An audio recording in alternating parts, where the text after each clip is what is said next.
को लाइक करें और ज़्यादा से ज़्यादा शेयर करें। Thank you. मेरा नाम माही है। मेरी शादी एक बड़े घर में हुई है। मेरे पति राज की फैमिली का अच्छा बिजनेस है।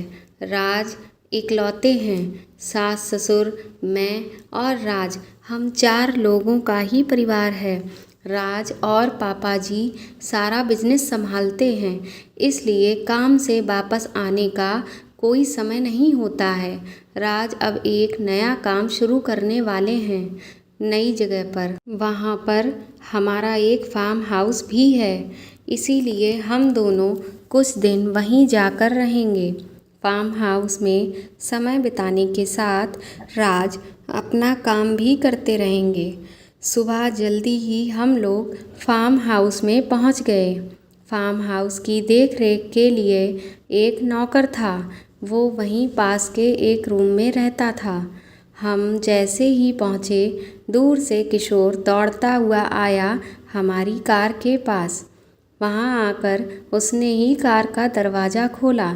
नमस्ते मालकिन, हंसते हुए वह मुझसे बोला। राज ने कहा, यह किशोर है, हमारे फार्म हाउस की देखभाल करता है। मैं अंदर जाकर बैठ गई। थोड़ी देर के बाद राज अपने काम में बिज़ी हो गए। उन्होंने किशोर को कहा कि मैडम को फार्म हाउस दिखा दो। किशोर बोला, ठीक है साहब। वो मुझे फार्म हाउस दिखाने ले गया। फार्म हाउस में हम घूम रहे थे कि तभी गेट के बाहर से एक लगभग 6 से 7 साल की लड़की ने किशोर को आवाज़ लगाई। वो स्कूल से वापस जा रही थी। किशोर बोला, मैडम मैं आता हूँ। वो गेट पर खड़ा उस लड़की से बात करने लगा। मेरी नज़र पड़ी तो वो लड़की मेरी तरफ ही देखे जा रही थी। फिर वापस आकर किशोर बोला, मैडम आप आराम करिए, मैं अभी आता हूँ। ऐसा बोलकर वो चला गया। अगले दिन सुबह फिर राज अपने काम से जल्दी ही चले गए। मैं सुबह सोकर उठी। मेरे उठते ही मुझे दरवाजे पर किशोर दिखाई दिया। मैंने पूछा, क्या कर रहे हो यहाँ पर? तो वह बोला, मैडम मैं अभी अभी यहाँ पर चाय लेकर आया हूँ। मैंने बोला, ठीक है, यहाँ टेबल पर रख कर चले जाओ। मैं नहा धोकर किचन में गई। किशोर वहीं पर था, अपना कुछ काम कर रहा था। फिर वो मुझसे बातें करने लगा। मैं उस तरह की लड़की नहीं हूँ कि कोई एकदम से जब मुझसे बातें करे और मैं भी उससे करने लगूँ। इसीलिए मैंने उसकी बातों का कोई भी जवाब नहीं दिया। किशोर यहाँ का पुराना नौकर था, इसीलिए मैं उसकी बातें सुन भी रही थी। अगर ऐसा नहीं होता तो शायद मैं उसे डांट देती। अभी मुझे यहाँ आए 2 से 3 दिन हो गए थे। मैंने यह नोटिस किया कि वो मुझसे बात करने की लगातार कोशिश करता ही रहता था। एक दिन एक दोपहर में मैं अपने कमरे में अकेली बैठी थी। अचानक से किशोर मेरे कमरे में आता है और मुझसे बोलता है, मैडम मुझे कुछ पूछना है आपसे। मैंने बोला, बताओ क्या पूछना है? वह बोला, मैडम अगर आप बुरा ना माने तो। मैंने बोला, पूछो। वह बोला, मैडम मैं आपकी एक फ़ोटो ले सकता हूँ? मेरे मुंह से निकला, क्या? बाहर निकलो अभी तुम मेरे कमरे से। किशोर बोला, मैडम आप गलत समझ रही हैं, मेरी बात तो सुनिए। मुझे पता नहीं क्यों बहुत गुस्सा आ गया। मैंने बोला, बाहर निकलो मेरे कमरे से या अभी मैं तुम्हारे साहब को फ़ोन करूं। इतना बड़ा घर है और मेरे लिए तो अनजान ही था वह। ऊपर से वो इस तरह की मुझसे बातें कर रहा था। मुझे कुछ अजीब लगा। मैंने सोचा शाम को जब राज आएंगे तो सबसे पहले मैं इसकी ही छुट्टी करवाऊंगी। शाम को जब राज आए तो मैंने उनको सब बताया। राज मेरी बात मानने को तैयार ही नहीं हुए थे। बोले, यह तो कई सालों से है यहाँ पर और उसकी एक बच्ची भी है। तुम कुछ गलत समझ रही हो। उसकी बच्ची के बारे में मुझे पता नहीं था। मैंने बोला, कई सालों से यहाँ कोई लड़की भी तो नहीं आई थी। राज ने बोला, रुको, अच्छा अभी मैं उसे बुलाकर उससे बात करता हूँ। राज ने किशोर को आवाज़ लगाई। किशोर दौड़कर आया तो राज ने बोला, क्या हुआ किशोर, तुम्हारी मैडम मुझसे कुछ तुम्हारे लिए कंप्लेंट कर रही हैं। तो किशोर बोला, वो साहब मैंने सिर्फ फ़ोटो लेने को कहा था। राज ने पूछा, क्यों चाहिए आखिर तुम्हें फ़ोटो।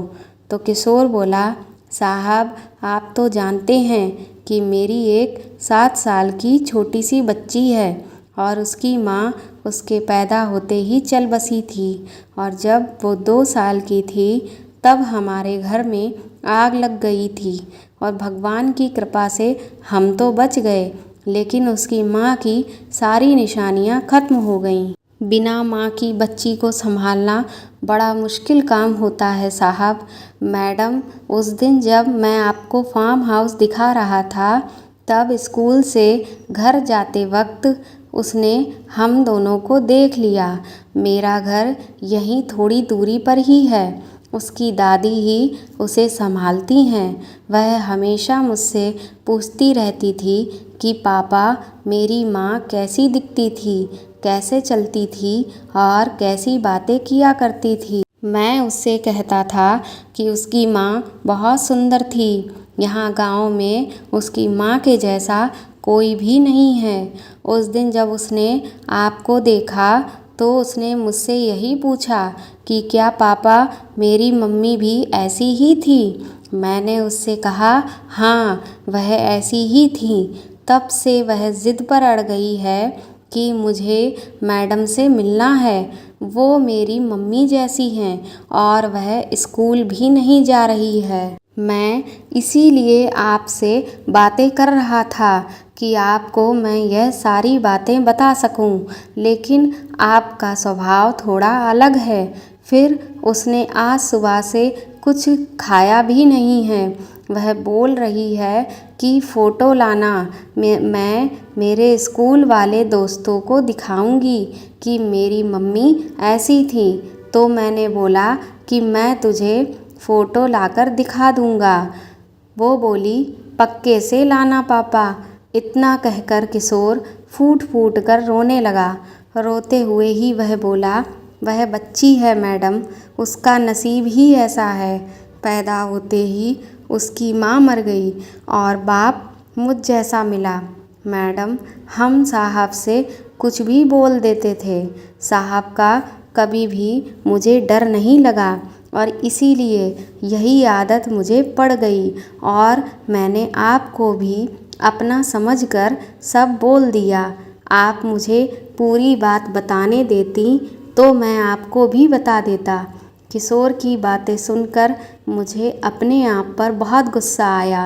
राज ने किशोर को चुप कराया और कहा कि बच्ची को वहाँ क्यों रखते हो, उसे यहीं रखो, इतना बड़ा फार्म हाउस है। कल बच्ची को लेकर आओ। सुबह वो बच्ची को लेकर आया। बच्ची को दूर से ही मुझे दिखा रहा था। शायद अब वह झिझक रहा था। तो मैं खुद ही बच्ची के पास गई।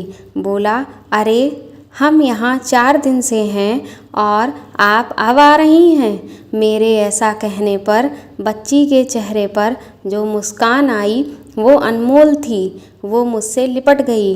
जब तक मैं वहाँ रही मैं उसके साथ खेलती और हंसती रही। मुझे एक अलग ही खुशी मिल रही थी। अब वो एक वजह बन गई थी मेरे वहाँ बार बार जाने की। दोस्तों आपको यह कहानी कैसी लगी हमें कमेंट करके ज़रूर बताएं, और अगर आप मेरे चैनल पर नए हैं तो मेरे चैनल को सब्सक्राइब करें और इस वीडियो को लाइक करें और ज़्यादा से ज़्यादा शेयर करें। Thank you.